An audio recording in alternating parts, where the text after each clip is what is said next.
अगणित बलिदानों से अर्जित यह स्वतंत्रता, त्याग तेज तप बल से रक्षित यह स्वतंत्रता, दुखी मंजुषा के हित अर्पित यह स्वतंत्रता, इसे मिटाने की साजिश करने वालों से कह दो कि चिंगारी का खेल बुरा होता है।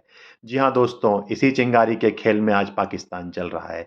यही चिंगारी का खेल आज पाकिस्तान को भारी पड़ रहा है। नमस्कार दोस्तों, द सोशल डेस्क में आपका स्वागत है। दोस्तों, जैसा कि हमने पिछले वीडियो में कहा था, पिक्चर अभी बाकी है और पाकिस्तान ने वही किया उससे जो अपेक्षा थी।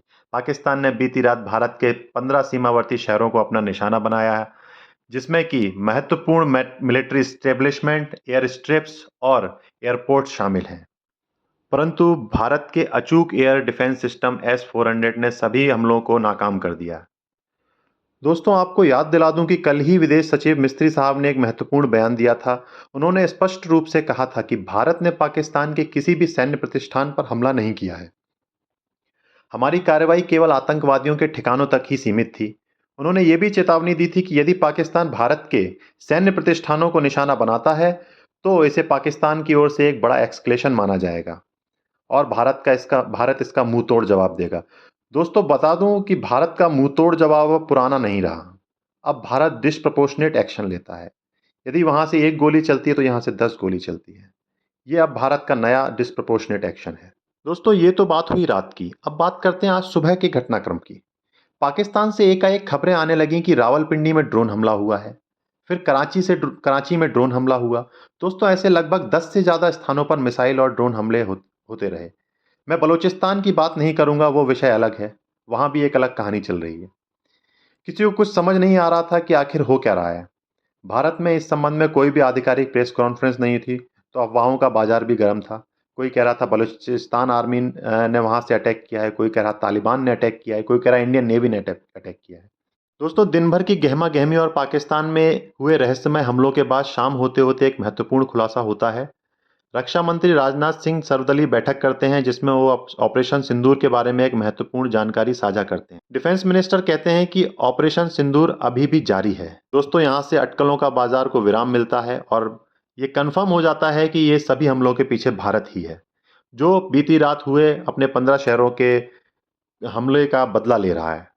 दोस्तों, इस जवाबी कार्रवाई में भारत ने पाकिस्तान के लाहौर में लगे एक महत्वपूर्ण डिफेंस सिस्टम को तबाह कर दिया।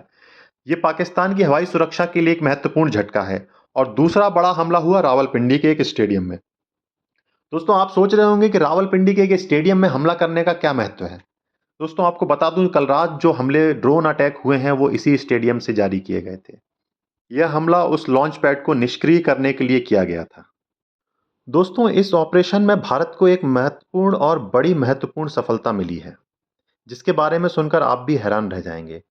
आपको याद होगा कांधार विमान अपहरण, जब भारत के विमान को काठमांडू से हाईजैक करके कांधार ले जाया गया था।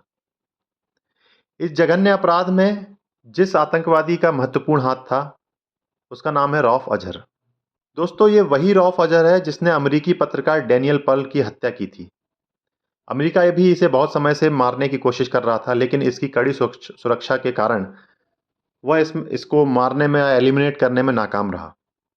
लेकिन दोस्तों, अब जो खबर आ रही है वो चौंकाने वाली है। विश्वसनीय सूत्रों से मिली जानकारी के अनुसार भारतीय सुरक्षा बलों ने आज जवाबी हमले में इस खूंखार आतंकी रऊफ अजहर को मार गिराया है। जी हां दोस्तों, यह एक बहुत बड़ी सफलता है। केवल रऊफ अजहर ही नहीं, उसके परिवार के कई अन्य सदस्य एवं उसके बेटे की भी मौत की खबर आ रही है, जो आगे चल के इस गद्दी का हकदार माना जा रहा था। दोस्तों, आपको ये रऊफ अजहर का केस कुछ मिलता जुलता लगेगा यदि आपको याद हो इस्माइल हानिया। जी हाँ, इस्माइल हानिया, जिसे इजराइल ने भी कुछ समय पहले न्यूट्रलाइज किया था। एक फ्यूनरल में ये इस्माइल हानिया शामिल होने गया था।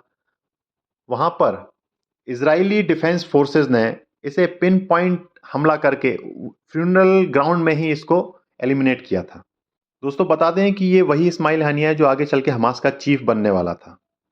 मित्रों, मुझे कहने में काफी गौरवान्वित महसूस हो रहा है कि भारत ने भी अब कुछ इसी तरह के हमलों में महारत हासिल कर ली है। दोस्तों, इस तरह के पिन पॉइंट हमला करने की क्षमता अब तक केवल अमेरिका और इजराइल के पास ही थी। अब भारत तीसरा देश बन गया है जो इस तरह के कठिन ऑपरेशंस को अंजाम दे सकता है। दोस्तों, यह हमारी तकनीकी क्षमता और खुफिया जानकारी की सटीकता का प्रमाण है। जिस तरह इजराइल ने हमास के चीफ को कड़ी सुरक्षा के बावजूद निशाना बनाया, उसी तरह भारत ने भी रऊफ अजहर जैसे खूंखार आतंकी को उसके ठिकाने पर जाकर ढेर कर दिया।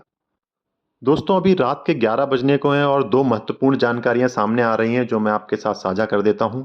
अभी अभी पता चला है कि पाकिस्तान की ओर से जम्मू और पठानकोट एयरबेस पर हमला किया गया है, जिसे कि हमारे डिफेंस सिस्टम ने न्यूट्रलाइज कर दिया है। तो जम्मू के लिए ये रात बहुत भयानक होने वाली है। मुझे कहना तो नहीं चाहिए, ये बहुत टफ नाइट होने वाली है जम्मू के लिए। बड़ी खबर ये आ रही है कि पाकिस्तान पर भारत ने भी हमला किया है लाहौर में। भारत की ओर से लाहौर में ड्रोन हमला किया गया है। अभी वहाँ क्या कैजुअलिटीज़ हैं, कितने लोगों के मारे जाने की खबर है, ये अभी सामने नहीं आया है। परंतु दोनों ओर से एस्केलेशन बहुत ज़्यादा बढ़ता जा रहा है। मेरी जम्मू के लोगों से गुजारिश है, वो पैनिक ना करें, सरकार की गाइडलाइंस का पालन करें, ब्लैकआउट का पालन करें और अपने घरों में और सुरक्षित स्थानों पर ही रहें। दोस्तों, एक और चीज़ मैंने अभी नोटिस की, कुछ समय पहले डोभाल साहब ने एक गाइडलाइन जारी की थी और मीडिया हाउसेस से अपील की थी कि वो कोई भी सेना से रिलेटेड या एयरफोर्स से रिलेटेड गतिविधियों को अपने चैनलों पे ना दिखाएं। परंतु अभी मैं कुछ चैनलों को देख रहा था जहां पर ये बताया जा रहा था कि पठानकोट से अभी कुछ एरोप्लेन्स या कुछ जेट्स वहां से उड़कर गए हुए हैं पाकिस्तान की तरफ। दोस्तों, इस तरह की किसी भी जानकारी को साझा करने से बचें। हो सकता है ये हमारे दुश्मनों की मदद करे। दूसरी बात, अफवाहों से बचें। कई तरह के वीडियो सोशल मीडिया पे वायरल हो रहे हैं, कई तरह के फेक न्यूज़ वायरल हो रही है। कृपया इन्हें शेयर ना करें। दोस्तों, सोशल डेस्क पर आज के लिए बस इतना ही। इस पर आपकी क्या राय है, हमें कमेंट करके ज़रूर बताएं। चैनल को सब्सक्राइब करना ना भूलें। धन्यवाद। जय हिंद।